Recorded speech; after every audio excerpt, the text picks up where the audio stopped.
3교시 시작하겠습니다. 164페이지 부동산 거래 전자계약 시스템, 이게 31회 두 번 출제되는데요. 이때까지 출제된 거는 법조문에 있는 것만 시험에 나왔습니다. 그 디테일하게 이게 실무적인 거, 지금 우리 요약집에는 실무적인 것까지 다 적어놨는데요. 시험에 나온 거는 전자계약서 작성하면 확정일자 따로 안 받아도 되고요. 그 다음에 부동산 거래 신고 안 해도 되고, 해제 신고 안 해도 되고, 주택 임대차 신고도 따로 안 해도 됩니다.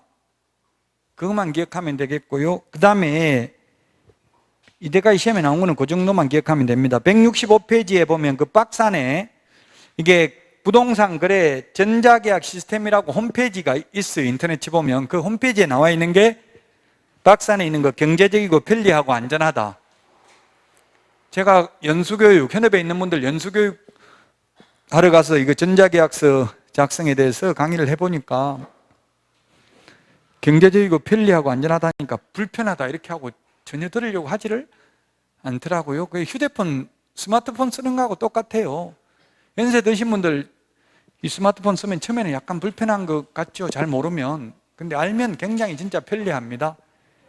도장, 그 편리하다 가운데 있는 거 먼저 보면 도장 없이도 계약이 가능하고요. 전자서명 하면 되니까. 그 다음에 계약서 따로 종이계약서 보존할 필요도 없고요. 그 다음에 확정일자 무료로 자동으로 부여됩니다. 우리 동주민센터 가면 600원인가 얼마 돈 내야 되죠? 공짜로 되고요. 실거래 신고도 안 해도 되고, 임대차 신고도 따로 안 해도 되고, 해제 신고도 따로 안 해도 된다고 했습니다. 또 불러오기 기능이 있어가지고 같은 아파트면 몇 미터 도로에 접해져 있다 이런 거 다 그대로 불러오게 해가지고 거래 당사자 인적사항만 따로 입력시키면 돼요. 그래서 굉장히 편리해요. 사실은 해보면. 저는 전자계약서 작성을 매매 임대차를 다 해봤습니다. 매매계약서 이걸 강의하려고 알아야 되니까 편리하더라고요. 임대차 계약서 작성하니까 그 24시간 이내에 확정일자가 부여될 예정입니다 하고 문자 메시지 오더라고요.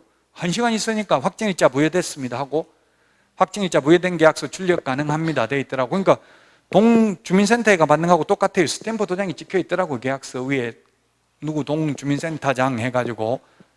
그리고 부동산 거래 매매 계약을 하니까 부동산 거래 신고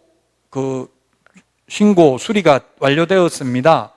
이게 확정일자 받은 임대차 계약서는 이 부동산 거래 전자계약 시스템에서 바로 출력이 가능한데, 신고 필정, 부동산 거래 신고 필정은 이 사이트에서 출력이 가능한 게 아니라 부동산 거래 관리 시스템이라고 RTM에서 따로 사이트가 있어요.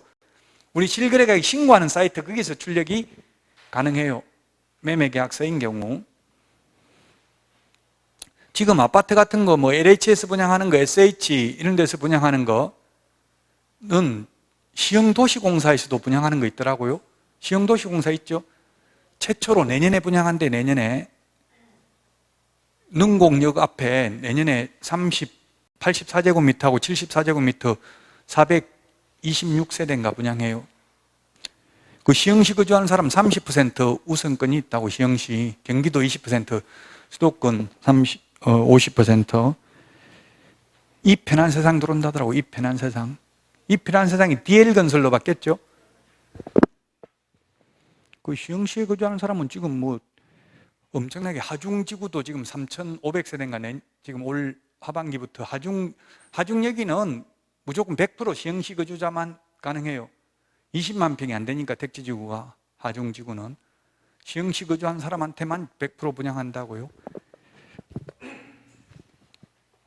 하중지구도 시흥시청에서 1km밖에 안 떨어져 있다고요. 위쪽으로 하중지구도 앞으로 괜찮을 것 같아요.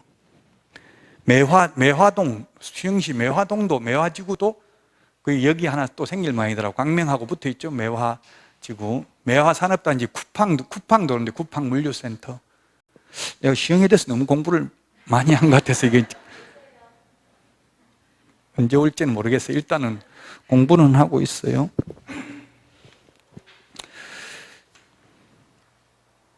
자, 그래서 경제적이다. 경제적인 거는 금리, 대출 금리를 할인해 줍니다.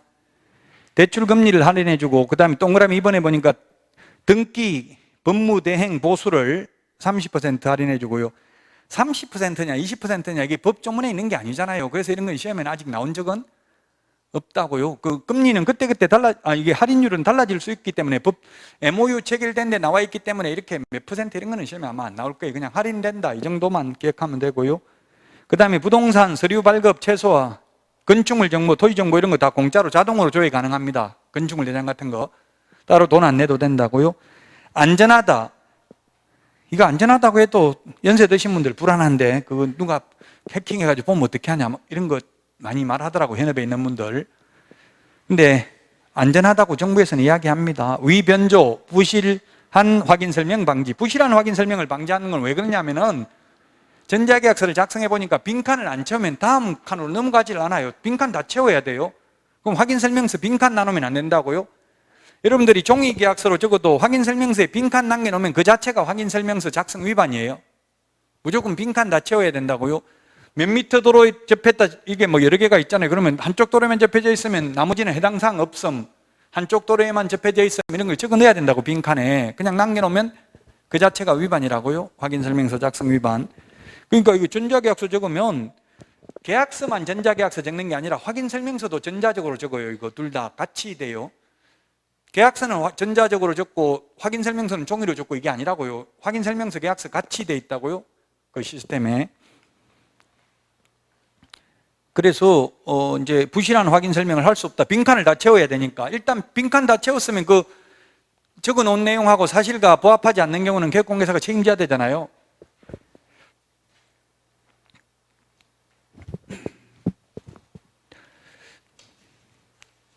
그래서 안전하다. 또 무자격, 무등록, 불법 중개행위를 차단한다. 왜냐하면 이거는 회원 가입을 한 등록한 개업공개사를 통해서만 전자계약서 작성이 가능해요.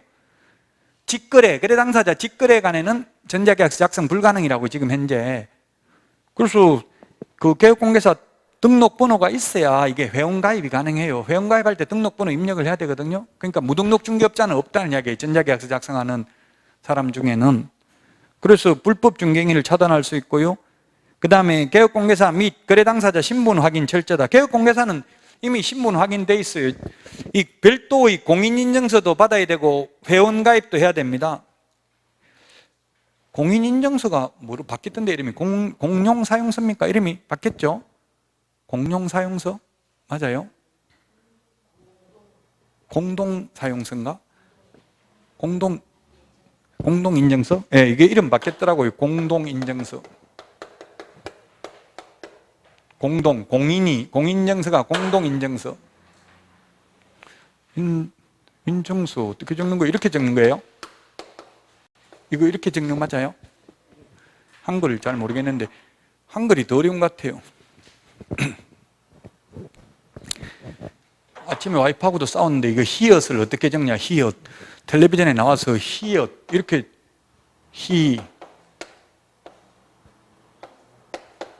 이렇게 적더라고요. 적는 거는. 예? 받침은 이렇게 적으면 안 된다고요? 이걸 밑에다 내리면 돼요? 히읗. 적기는 이렇게 적더라고. 발음은 히읗, 디귿으로 발음은 한 것 같더라고요. 뭐 어떻게 적어요? 공동인증서 이렇게 적는 거 맞아요? 한글? 예, 공동인증서? 예, 공인인증서가 이렇게 이름이 바뀌었더라고요. 근데 부동산 거래 신고하려면은 은행 법용 공동인증서 있으면 되는데 부동산 거래 이거 계약서 작성하려면 따로 별도로 사업자 법용 또는 특수목적용 공동인증서를 받아야 됩니다. 별도로. 한국무역정보통신 주식회사로부터. 정부 대행업체인데 지금 말하는 거 이런 거는 시험에 잘 안 나오고 아까 말했지만 다시 한번 말하고 넘어가겠습니다. 이 부분은 법에 있는 것만. 전자계약서 작성하면 확정일자 자동으로 부여되고요. 부동산 거래 신고 따로 안 해도 되고 해제 신고 따로 안 해도 되고 부동산 거래 신고 따로 안 해도 된다. 그게 가장 핵심적인 내용입니다. 그리고 아까 박스 안에 있는 거 그것만 보시면 되겠습니다. 자, 그 다음에 166페이지 금융계약서입니다. 이것도 2006년 1월 1일 노무현 정부 때 실거래가격 신고제도가 도입되고 나서 이제 금인받을 일이 없습니다. 현실적으로. 실거래가액 신고하고 신고 필증을 받으면 금인받은 것으로 본다. 따라서 별도로 금인받을 일은 현실적으로 없습니다. 금인은 계약을 원인으로 소유권 이전하는 경우, 계약을 원인으로 소유권 이전하는 게 뭐가 있냐면 매매, 교환,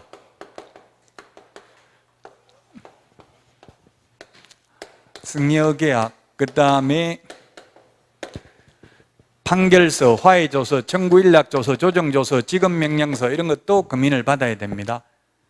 그러나 이 판결서는 중개와 친하지 않죠. 중개가 개입될 여지가 없잖아요, 판결에. 그 다음에 승여도 중개가 개입할 여지가 없죠. 이거 주고 싶은 사람한테 주는 거니까 살아서. 개업공개사가 장남한테 승여해줄게, 애인한테 승여하도록 중개해줄게 이렇게 할 여지가 없습니다. 중개와 친하지 않습니다. 금인은 받아야 되지만, 매매는 실거래가액 신고하고 신고 필증 받으면 금인 받은 것으로 보니까 금인 안 받습니다. 그럼 금인 받는 거는, 중개와 친하면서 금인 받는 거는 교환 계약밖에 없습니다. 그런데 현실적으로 교환 중에는 저도 한 번도 못 해봤습니다. 교환 가치가 있는 거는 교환 안 하고 팔고 다시 사지 교환 안 하죠. 최악의 물건들만 교환한다고, 도저히 안 팔리니까 다른 거하고 교환하자 이렇게 할 수는 있겠죠.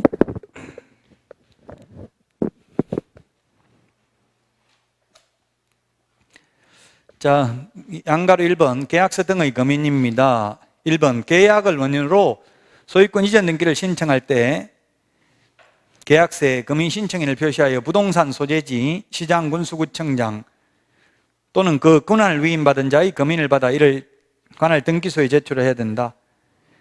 금인의 권한을 위임받을 수 있는 사람은 읍면동장입니다. 읍면동장에게 금인의 권한을 위임한 경우에 지체 없이 관할 등기소장에게 통지해야 됩니다. 그게 15회 시험에 한번 출제됐습니다. 동그라미 2번 판결서 등도 금인받아야 된다. 근데 양가로 2번 금인의제 받은 것으로 보는 게 부동산 거래 신고하고 신고 필증을 받은 경우 금인받은 것으로 본다. 또 167페이지 토지거래 허가받은 경우 금인받은 것으로 본다. 금인받지 않아도 되는 게 경매, 공매, 수용, 계약 일방 당사자가 국가, 지자체인 경우 금인 안 받습니다. 임목, 공장재단, 광업재단은 금인 대상도 아니고 토지거래 허가 대상도 아니고 농지취득자의 증명 대상도 아니고요. 부동산 거래 신고 대상도 아니죠. 임목, 공장재단, 광업재단. 단 임목, 광업재단, 공장재단도 중개 대상물이고 매수 신청 대리 대상물에는 해당됩니다. 그러나 부동산 거래 신고 대상물은 아닙니다. 금인 대상도 아니고요. 임대차도 금인 안 받습니다. 입주권, 분양권도 실거래가액 신고 대상이라면 금인 안 받습니다. 실거래가액 신고 대상이라면.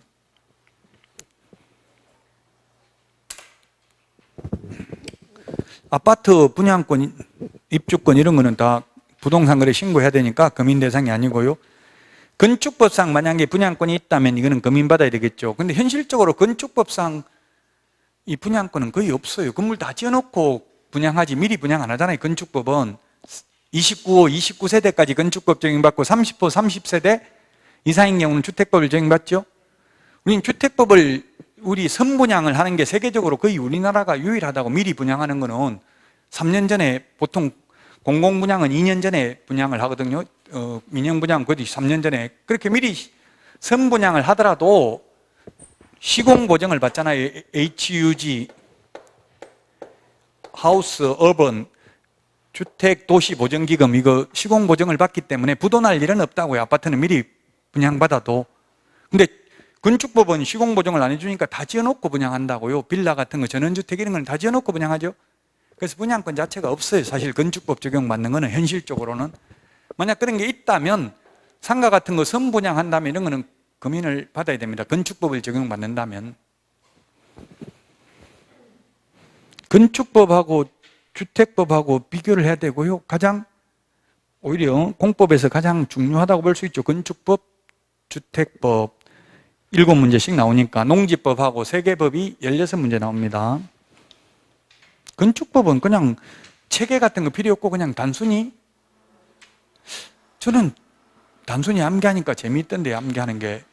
예를 들면 대수선, 용어정의에 나와 있잖아요. 대수선 이런 거 용어정의가 시험에 잘 나오더라고요. 대수선은 뭡니까? 대수선은 내기보지, 방주, 다마, 내력벽 30제곱미터 이상 해체 수선 변경, 기보지 3개 이상 해체 수선 변경, 방화벽, 주계단, 피난계, 특별 피난계단 해체 수선 변경, 다세대, 다가구 세대 간 경계벽 해체 수선 변경, 마감재 30제곱미터 이상 해체 수선 변경, 이런 게 대수선이죠. 옛날에 미간지구 내의 외부 형 담장 변경 이런 게 있었는데 미간지구가 없어졌죠. 지금은 그냥 이것만 단순히 기억하면 된다고 특별히 논리적인 거 뭐 생각할 것도 없다고요. 건축법 같은 거는 틀렸어요. 대수선 맞아요. 이게 제가 9회 때 시험 볼 때 기억한 거 지금도 기억나요. 1999년도 잊을 수가 없어요. 이거 암기했던 게. 괴로워요. 이거 못 잊어먹는 것도.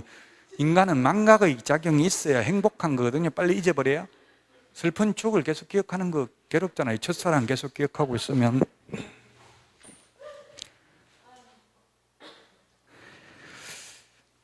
자, 양가로 4번 금인신청 절차입니다. 금인신청 시 제출 서류입니다.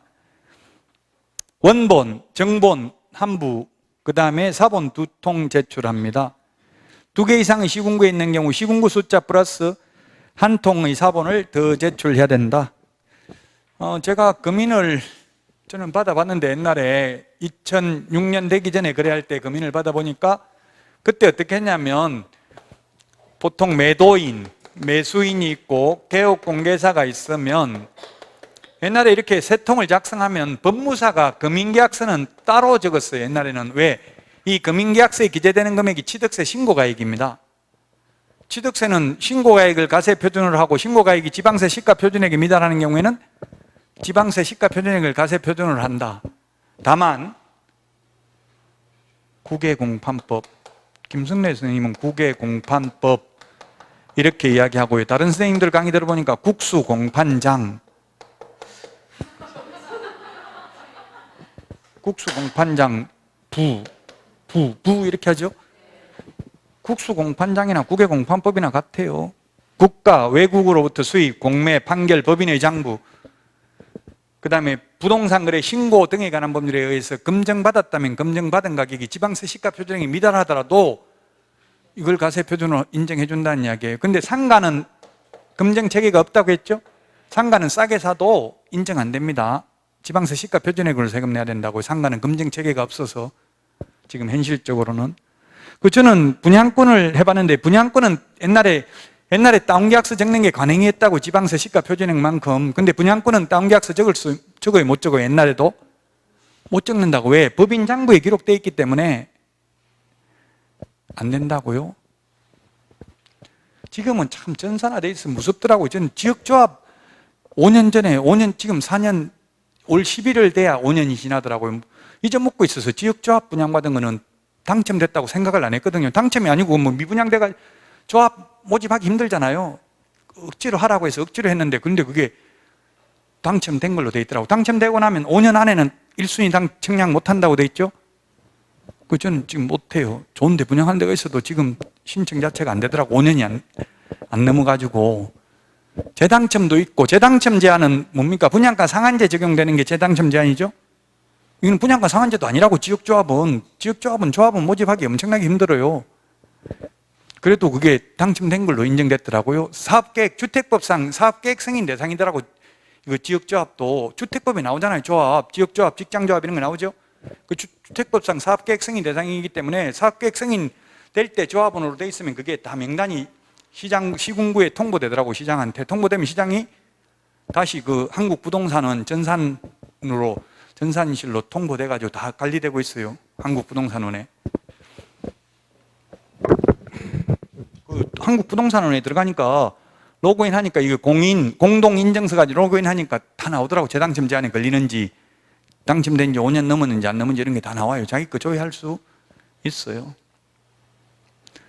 자, 그래서 저는 분양권을 해봤는데 분양권인 경우는 다운계약서 안 되기 때문에 그냥 그대로 한 장 가져가면 공무원이 2장 복사하더라고요. 복사해도 되고 아니면 아예 처음부터 3개 가져가면 한 분은 금인 도장 찍어서 돌려줍니다. 금인 이렇게 해가지고 몇 년 몇 월 며칠 시흥시장 이렇게 스탬프 도장 찍어줘요. 그러면 이걸 관할 등기소에 제출하면 이게 바로 집문서 땅문서 등기 필증이 됐다고 옛날에. 그리고 한 분은 시장군수구청장이 보관하고 한 분은 관할 세무서에 송부해서 과세 자료로 활용하도록 합니다. 자, 금인 신청자는 근데 2개 이상의 시군구에 걸쳐 있는 수개의 부동산 소유권 이전의 경우 시군구수 플러스 한 통의 부분을 더 제출해야 된다. 현실적으로 거의 없는데 계약서 한 장에다가 부동산 여러 개를 같이 거래할 수도 있죠. 별지 목록 첨부해가지고 아래 부동산 전부 일괄 거래하기도 해도 되잖아요. 그래 계약서 한 장에다가 그런 경우 2개 이상의 시군구에 걸쳐 있는 수개의 부동산의 경우 시군구수 플러스 한 통을 더 제출해야 되는 이유는 그 한 통 남는 거는 그 나머지 만약 예를 들면 시흥시에도 있고 광명시에도 있다면 이런 거는 부본을 2개 제출하는 게 아니라 세부 제출해야 되고요. 그럼 시흥시장한테 금인받았다면 나머지 한 분은 광명시 관할 세무서에 송부해야 된다고요. 이게 이 파트 지금 시험에 거의 잘 안 나온다고 했어요. 너무 깊이 고민할 필요 없어요. 금인 신청자는 계약 당사자 중 1인이나 그 위임을 받은 자, 변호사, 법무사, 개업공개사가 금인을 신청할 수 있는 거지 하여야 하는 것은 아닙니다. 의뢰인의 요청이 있어도 금인을 거부할 수 있습니다. 개업공개사는. 그 다음에 금인계약서 필요적기 이상 앞에 했습니다. 당모가지 개대가리 중의주한다. 금인기관은 동그라미 4번에 기업, 부동산 소재지 시장군수구청장 또는 그 권한을 위임받은 자, 읍면동장이고요. 그 다음에 5번에 소유권 이전 등기를 한 경우에 등기공무원은 등기를 완료한 날로부터 10일 이내 등기신청서 부문의 송부와 함께 등기신청서의 사본 한 통을 부동산 소재지 관할 세무서장에게 송부해야 된다. 시험에 거의 안 나옵니다. 등기공무원이라고 되어 있는데 지금은 등기법에서는 등기관으로 바뀌어 있죠. 근데 여기는 안 바뀌어 있어서 제가 전화해서 왜 안 바뀌었냐 물어보니까 신경 쓰지 마세요. 이거 거의 적용이 안 됩니다. 이렇게 하더라고요. 등기관으로 등기법에서는 바뀌었습니다. 자, 5번 금인 신청에 대한 특례입니다.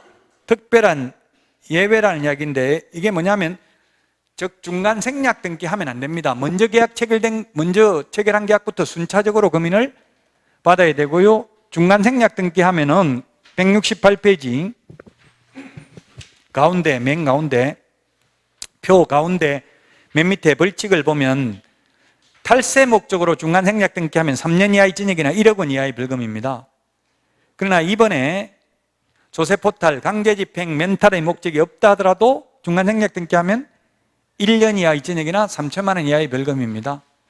그 다음에 맨 왼쪽에 60일 이내에 소유권 이전 등기, 보존 등기 안 하면 취득세 표준세율 4% 빼기 2% 곱하기 5배면 10%가 되겠죠? 취득세 표준세율이 4%잖아요. 전부는 40이나 4%나 같은 말이죠.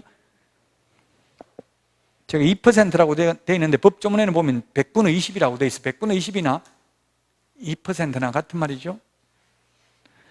그래서 우리 암기 프린트 37번에 있나요? 그 60일 이내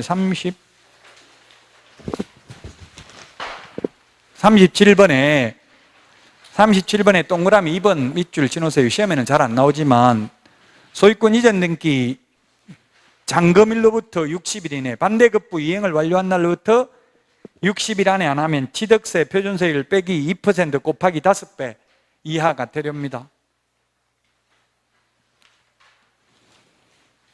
계약일로부터 60일이 아니라 반대급부 이행을 완료한 날로부터 60일이니까 잔금일로부터 60일이 되겠죠. 자, 그 다음에 169페이지 부동산 실권리자 명의등기에 관한 법률. 요거는 우리 중개실무에는 뭐 반드시 나오는 건 아니지만 민법에 반드시 나오지 한 문제. 민사특별법에 남의 이름으로 등기하면 안 되고 진정한 소유자 명의로 등기해야 된다는 뜻이고요. 1995년 7월 1일 김영삼 정부 때 도입됐습니다. 그 김영삼 정부 때 금융실명제 부동산 실명제 해가지고 엄청나게 김영삼 전 대통령이 초창기 때는 인기를 많이 끌었어요. 그 김영삼 전 대통령이 초기 지지율 최고 높고요, 말기 지지율 최고 낮아요. IMF 때문에 또 완전히 급락을 했어요. 그래서 대권 금세 실수라고 했죠. 대권 잡으면 금세 실수한다. 자, 용어정의 명의신탁, 신탁이라는 걸 맡긴다는 뜻입니다. 맡긴다는 뜻이고요, 명의를 맡기는 약정이 명의신탁 약정입니다. 내가 잔금칠습 내 이름으로 등기를 해야 되는데 다른 사람 이름으로 등기하도록 맡긴다고요. 등기 명의를. 그게 명의신탁이라고요. 명의신탁은 부동산입니다. 부동산 밑줄 치시고, 동산은 명의신탁이 성립할 여지가 없습니다. 이 법상. 소유권 그 밖의 물권입니다. 물권 밑줄 지났죠. 채권이 아니고. 그래서 내가 돈은 내면서 명의는 애인 명의로 임차권 설정 등기해 주더라도 이 법 위반 아닙니다. 근데 전세금은 내가 내면서 전세권자는 애인 이름으로 해주면 그거는 실명법 위반으로 5년 이하의 징역이나 2억 원 이하의 벌금에 해당됩니다. 명의신탁이기 때문에. 물권이잖아요. 전세권은. 임차권은 해줘도 됩니다. 현업에 있어 보니까 그런 거 많더라고요. 의외로 남자분이 와가지고 주로 월세 보증금 500만 원 내주고 월세 40만 원, 30만 원 이런 거 남자분이 내주고 차이는 여자분하고 이런 거 많이 봤거든요. 현실적으로. 그래도 그거는 실명법 위반이 아니죠. 근데 전세권 설정 등기하면 위반입니다. 물권을 보유한 자 또는 사실상 취득하거나 취득하려고 하는 자가 타인과의 사이에서 대내적으로는 실권리자가 부동산에 관한 물권을 보유하거나 보유하기로 하고 그에 관한 가등기를 포함한 등기는 타인 명의로 하기로는 하는 약정, 위임, 위탁매매 형식에 의하거나 추인에 의한 경우를 명신탁이라 한다. 다만 박스 안에 다음의 경우는 제외한다. 명신탁이 아니다. 기억, 채무 변제를 담보하기 위하여 채권자가 부동산에 관한 물건을 이전받는 게 양도담보, 가등기하는 것을 가등기담보라고 합니다. 민법에서 그러면 전형담보, 비전형담보 중에서 돈 받기가 뭐가 더 쉬워요? 채권자 입장에서 본다면 전형담보 물건을 설정하는 게 돈 받기 쉽다. 비전형담보를 설정하고 돈 빌리는 게 돈 받기 쉽다. 뭐가 더 쉬워요? 전형담보라는 게 뭐예요? 전형, 민법, 법전에 형태가 있는 게 전형담보죠? 담보물권 민법에 있는 게 뭐가 있어요? 유질저, 저질유, 저당권, 유치권, 질권이 담보물권이죠? 저질유. 그 저당권에 근저당도 있잖아요, 민법에. 그 대부분 은행에 근저당 설정하고 융자해 주잖아요. 뭐가 돈 받기 쉽냐고 그래. 그 전형담보. 비전형담보는 민법 법전에 없는 거, 즉 민사특별법에 있는 거, 양도담보, 가등기담보. 뭐가 돈 받기 쉬워요? 비전형담보가 쉽죠? 양도담보는 일단 소유권이 채권자한테 넘어와 있는 거잖아요. 가등기담보는 언제까지 돈 안 갚으면 본등기 넘겨주기로 한다. 이게 가등기담보잖아요.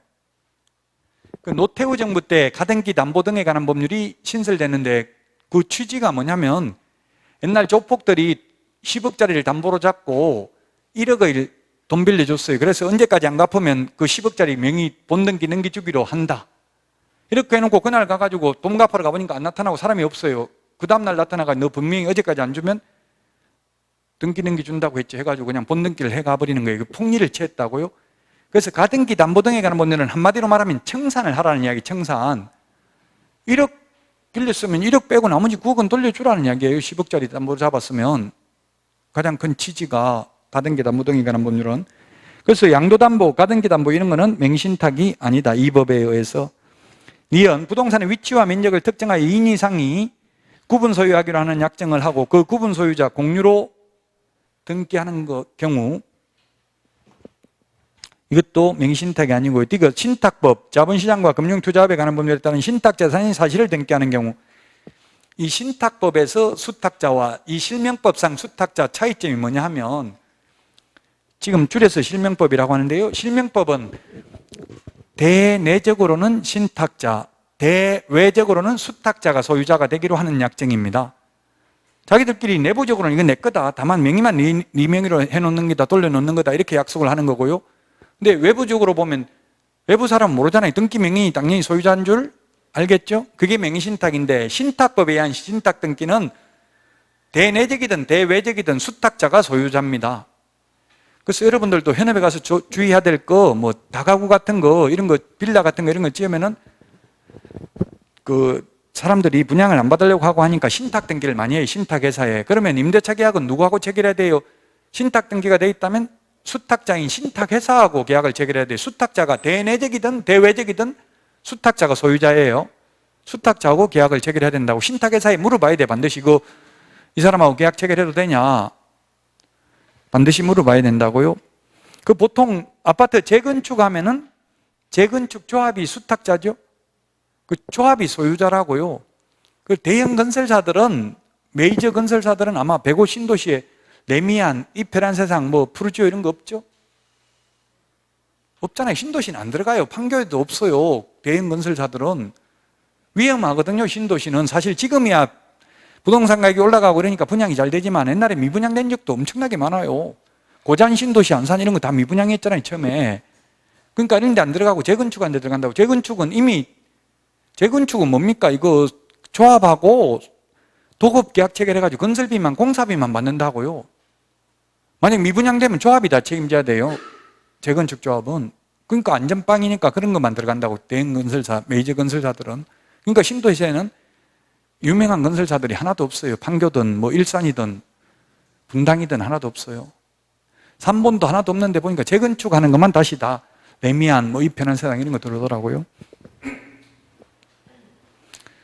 그 능곡역 옆에 거기는 보니까 11개 회사인가 건설회사가 이게 신청을 했는데 시흥도시공사에서 일부러 전부 다 다시 추가 모집해가지고 결국 BL건설 컨소시엄 하나로 결정됐더라고. 하나밖에 안 했어요. 2차 모집을 하니까. 자꾸 조건을 변경해가지고 까다롭게 해가지고 다른 사람 탈락하게 만들더라고요. 시흥도시공사가.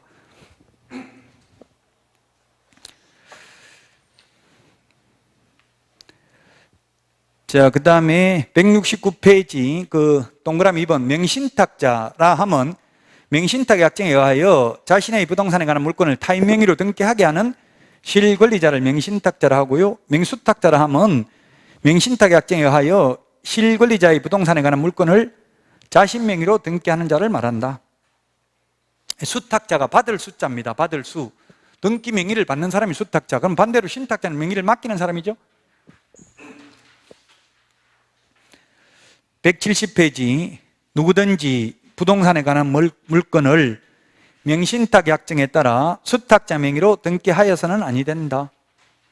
안 되는데 하면 신탁자는 5년 이하의 징역이나 2억 원 이하의 벌금, 수탁자는 3년 이하의 징역이나 1억 원 이하의 벌금에 처합니다. 이런 벌칙은 민법 시험에는 벌칙은 나온 적은 없습니다. 중개실무에는 나온 적이 있다고요? 오히려 실명법 이거는 중개실무가 더 어렵게 출제돼요. 벌칙까지 암기를 해야 되니까. 2번 채무 변제를 담보하기 위하여 채권자가 부동산에 관한 물건을 이전받는 경우에는 채무자, 채권 금액 및 채무 변제를 위한 담보라는 뜻이 적힌 서면을 등기신청서와 함께 등기관에게 제출해야 된다. 근데 허위 담보 목록을 등기관에게 제출하면 명신탁자와 마찬가지로 5년 이하의 징역이나 2억 원 이하의 벌금에 처해요. 3년 초과 장기 미등기자도 마찬가지고요. 자, 명신탁 유형이 170페이지에 보면 양가로 1, 2, 3번 세 가지가 있습니다. 양가로 1번을 이자간 명신탁 또는 이전형 명신탁 또는 이자간을 양자간 명신탁, 양자나 이자나 같은 말이죠. 두 사람 간의 명신탁이라 하고요. 양가로 2번 등기 명신탁, 중간 생략형 명신탁 또는 3자간 명신탁 이런 말 하고요. 같은 말이고요. 그 다음에 양가로 3번 계약 명신탁, 위임형 명신탁 같은 말입니다. 시험에 이자간, 양자간은 시험에 잘 안 나오고요. 나머지 두 개가 민법 시험에 잘 출제가 되더라고요. 자, 그러면 양가로 1번 양자간, 이자간 명의신탁부터 보겠습니다. 두 사람 간의 명의신탁입니다. 신탁자가 있고요. 수탁자가 있습니다. 이게 올해 대법원 판례도 있는데 이 신탁자가 둘이 친구 사이인데 농지는 옛날에 지금은 농지를 취득하기 쉬운데 옛날에는 그 통작거리 20km 안에 뭐 1년 이상 거주해야 되고 옛날에 그랬어요. 그런 조건이 있었어요. 시골에 가 살아야 그 시골에 있는 논을 살 수 있었다고요. 요즘은 통작거리 제한이 없으니까 허가구역은 30km 이내에 거주해야 되지만 허가구역 아니면 거리 제한이 없죠. 그러니까 살 수가 없으니까 이게 수탁자 친구, 고향 친구 명의로 사뒀어요. 농지를. 명의는 또는 신탁자가 내고요. 이게 만약에 갑, 을 이렇게 했는데 이 명신탁약정 무효입니다. 두 사람 간의 명신탁약정 무효고요. 그로 인한 등기도 무효입니다. 그러나 이러한 무효를 가지고 선악을 불문하고 제3자에게는 대항할 수 없다. 그럼 제3자는 악의의 제3자, 악의의 제3자면 뭡니까? 두 사람 간의 관계를 알고 있었다 하더라도 알면 악이죠. 알아도 유효하게 소유권을 취득합니다. 올해 2월 달에 나온 판례가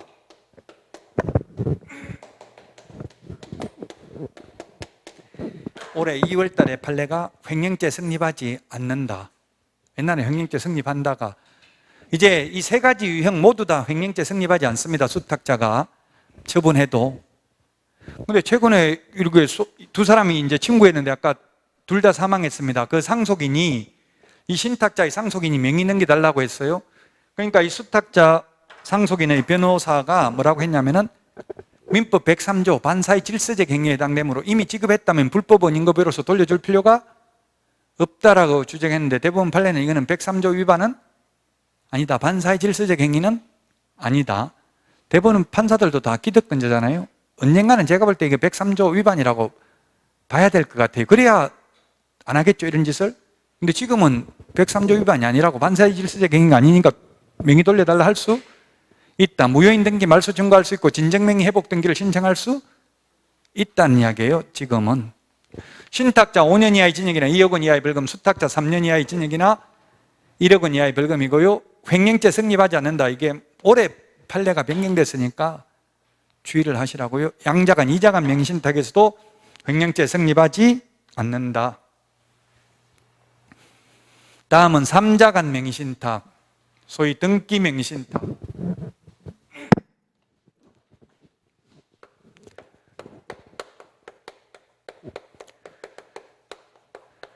등기 명의신탁인데 매도인이 있고요. 그 다음에 매수인,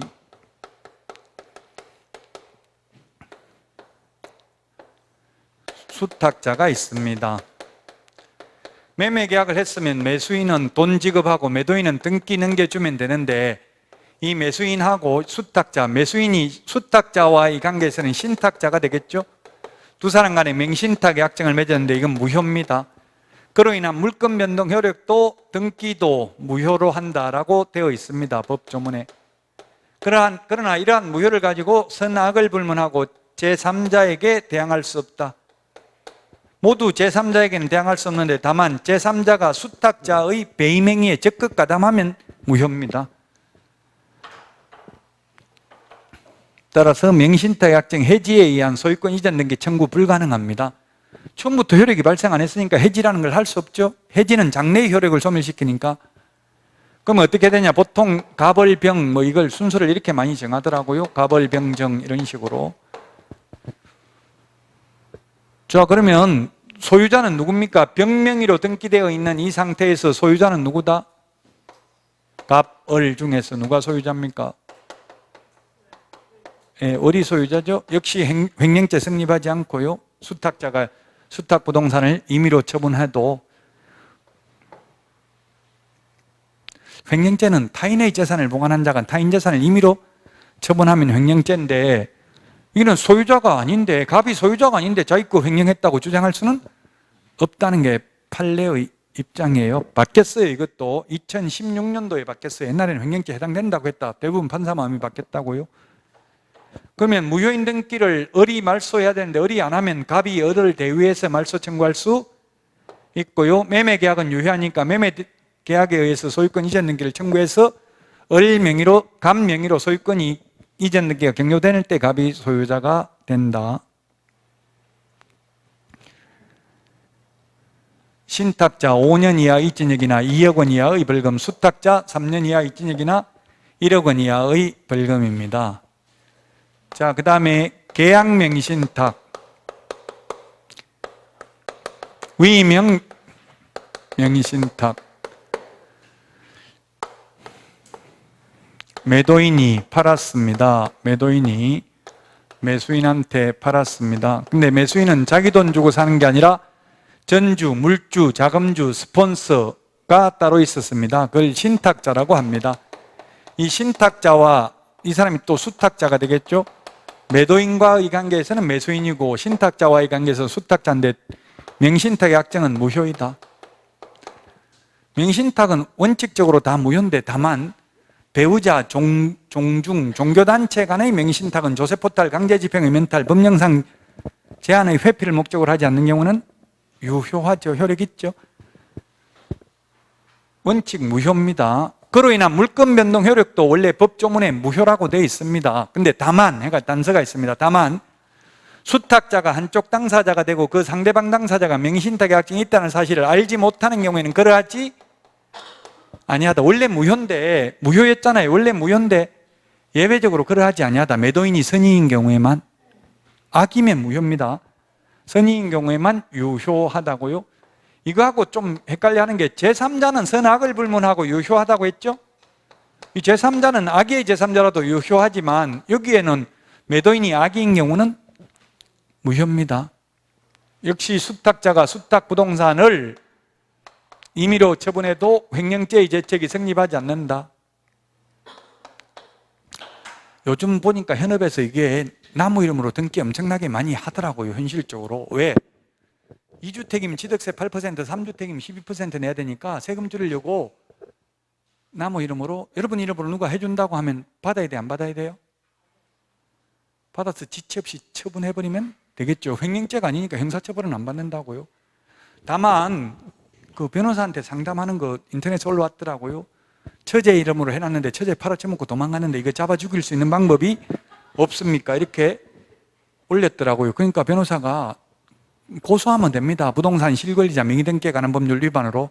그럼 수탁자는 3년 이하의 징역이나 1억 원 이하의 벌금에 처하며 고소를 한 기한은 5년 이하의 징역이나 2억 원 이하의 벌금에 처함을 알려드립니다. 더 무겁게 처벌받으려면 고소하십시오. 그럼 현실적으로 고소해도 돈 다 쓰고 없으면 받기는 어려울 것입니다. 이렇게 하더라고요. 가급적이면 남의 이름으로 안 하는 게 좋습니다. 여러분 이름을 누가 해준다면 일단 받아가지고 팔라면 받고 안 그러면 안 받는 게 좋겠죠. 안 팔아먹으면 이거 가지고 있으면 엄청 건강보험료 많이 내야 되고 뭐 기초연금도 못 받고요. 혜택 못 보는 거 엄청나게 많다고요. 집 있으면. 다른 거 청약하기도 힘들잖아요. 이거 청약, 무주택 보통 최소한 3년 이상 돼야 무주택인 경우 우선 분양 같은 거 받을 수 있는데. 자, 이 신탁자는 5년 이하 이진역이나 2억 원 이하의 벌금이고 수탁자는 3년 이하 이진역이나 1억 원 이하의 벌금입니다. 제3자 모두 유효한데 단 제3자가 수탁자의 배임행위에 적극 가담하면 무효다. 근데 사법고시에서는 이런 것까지 출제된 적이 있는데요. MB 도곡동 땅을 MB 처남 김재정 씨가 20억에 사가지고 포스코 건설에 263억에 팔았습니다. 도곡동, MB 도곡동 땅. 그러면 남는 돈이, 세금 내고 남는 돈이 200억 남았습니다. 이런 경우 신탁자는 수탁자에게 부당이득 반환을 청구할 수 있습니다. 부당이득. 부당이득금을 얼마로 보아야 하는가? 매수자금은 매수자금 20억 대줬으니까 20억만 돌려받을 수 있다. 부동산 자체를 부당이득하였다고 봄이 상당하다.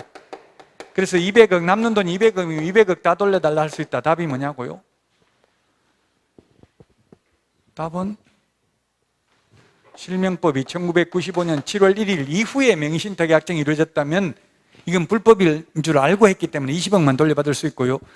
1995년 7월 1일 전에는 이게 불법이 아니었어요. 계약 자유의 원칙에 의해서 명의신탁 약정 계약도 할 수 있었다고요. 그 불법이 아니기 때문에 옛날에 한 거는 이미 옛날에 이루어져 있었다면 부동산 자체를 부당이득하였다고 봄이 상당하다. 그리고 이거 제3자가 만약에 200억을 주고 샀는데 매입행위에 적극 가담해서 무효가 되면 어떻게 됩니까? 등기 다시 넘겨줘야 되죠? 그럼 돈은 돌려받을 수 있다 없다? 민법 746조 불법 원인급여에 해당되어서 돌려받을 수 있다 없다?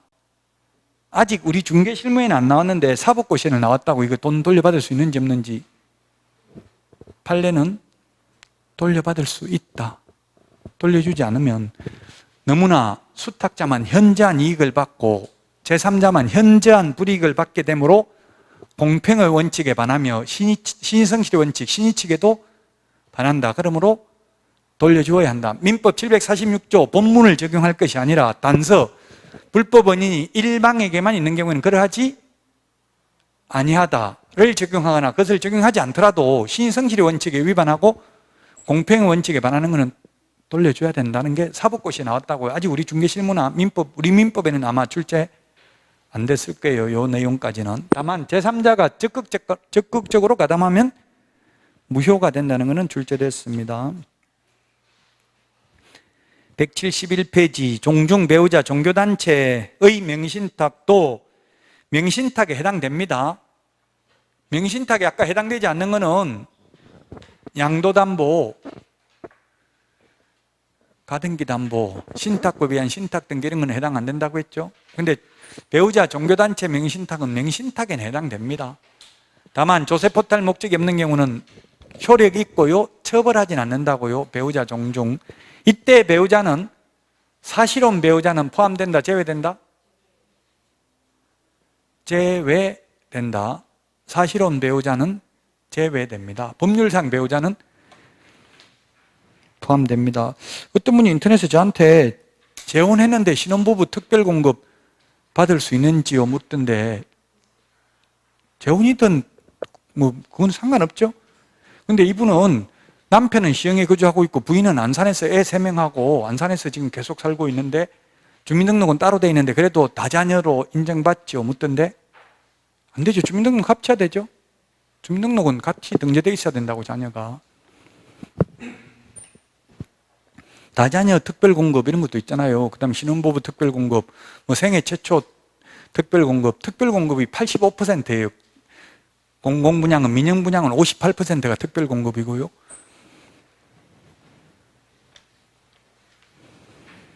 재혼하더라도 단 전 배우자와 재혼한 경우는 안 되는 게 안 되고 전 배우자의 그 혼인기간을 합산해요. 그래서 7년 미만, 7년 안 됐으면 가능해요.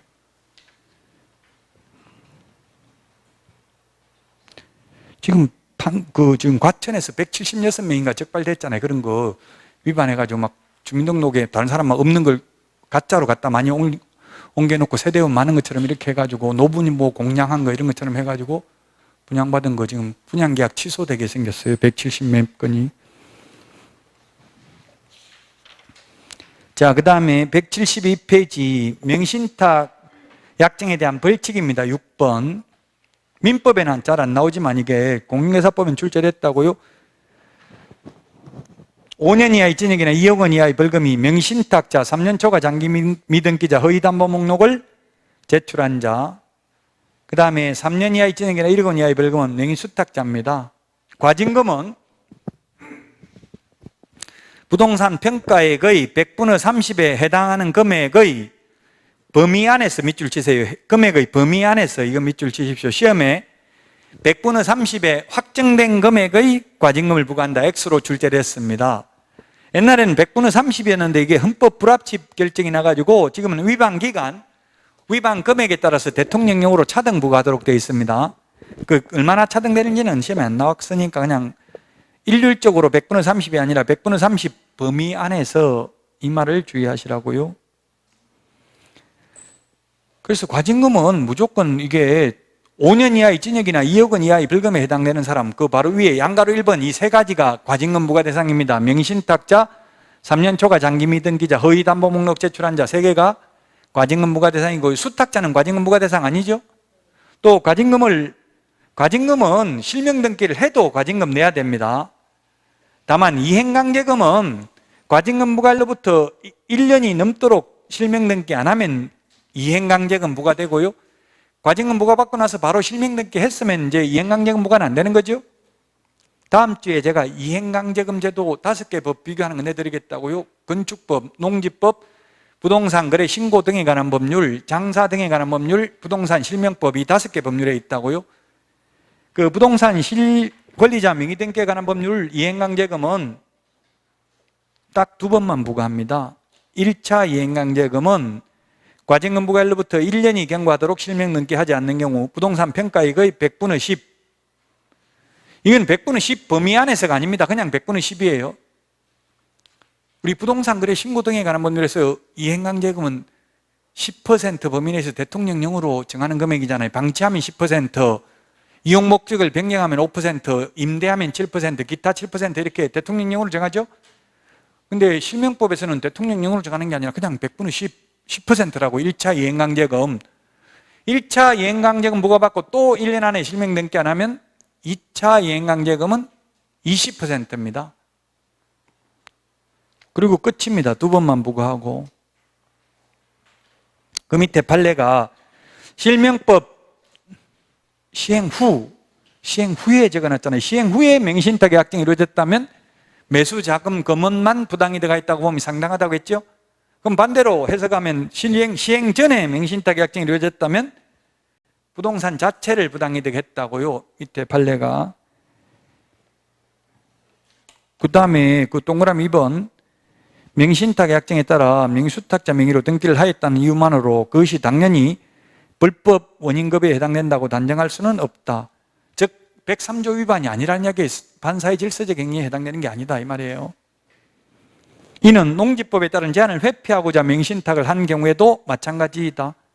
아까 제가 농지 이야기했잖아요. 시골에 농지 못 사니까 친구 명의로 사둔 경우 또 명의 다시 넘겨줘야 된다는 이야기죠. 신탁자 앞으로 양자간 명의신탁의 경우.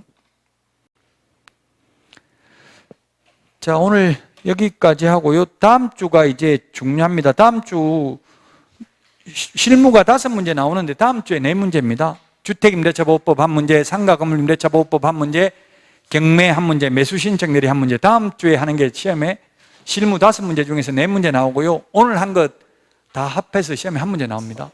이때까지 한 거 다 합해서 1문제.